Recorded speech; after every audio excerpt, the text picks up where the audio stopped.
Assalamu alaikum warahmatullah, yan uwa barkamu da wannan lokaci. So a wannan bidiyon na kawo mana hanyoyi guda biyu da zaka iya earning, ma'ana ka samu 5 coins. Hanya ta farko keɓancacciya ce ga waɗansu mutane da ake ce ma developers. Hanya ta biyu kuma kowa da kowa zai iya participating. So don haka ka tsaya kalli bidiyon nan daga farko har zuwa ƙarshe. Idan kuka shiga cikin shafin ɗin Fi Network a Twitter za ku ga sun yi wannan posting ɗin, suna cewa Fi at Network finish it is pilot.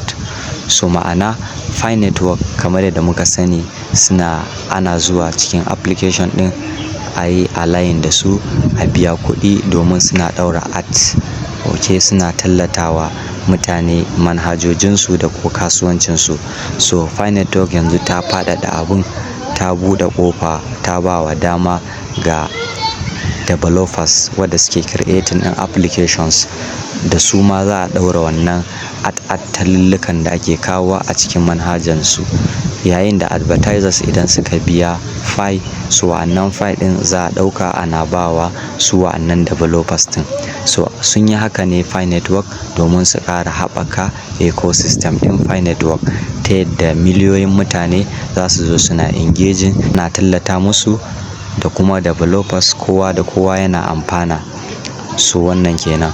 Hanya ta biyu kuma da zaka iya earning ɗin Fi coin shine kamar yadda kuke gani akwai link da na sa a description ɗin nan. So wani tax ne kawai zaka yi kaɗan ba mai yawa ba. So kamar yadda kake gani kawai idan ka danna link ɗin zai kawo ka cikin Telegram mining application kamar da yadda muka saba yi. Idan ka danna kamar yadda kake gani a nan zaka ga bot ya ce ma get access to 100 Fi airdrop by performing few tasks, press start to launch. So zaka danna wannan button mai suna start. So idan ka danna shi zaka ga anan ya ce maka ga nan tasks da zaka yi completing har guda 4. Na farko shine zaka yi joining ɗinsu a YouTube channel ɗinsu, sannan kuma zaka yi joining a Telegram community ɗinsu. Mataki na farko kenan. Mataki na biyu zaka yi tweeting, zaka shiga Twitter, ok, kai following ɗinsu sannan kai tweet.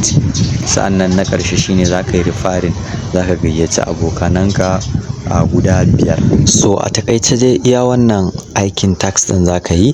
So idan ka gama zaka shiga gurin check balance, zaka ga nawa suka baka. So daga nan kuma ga nan option da aka sa withdrawal, sai ka shiga ka taɓa domin ka cire abin da ka samu. So nan muka kawo ƙarshen bidiyon nan. Idan bidiyon nan ya burge ka, ka danna mun like sannan ka danna subscribe, so da duk lokacin da muka kawo sabon update zaka gani a notification ɗin wayarka. So sai mun haɗu a bidiyo na gaba. Bye.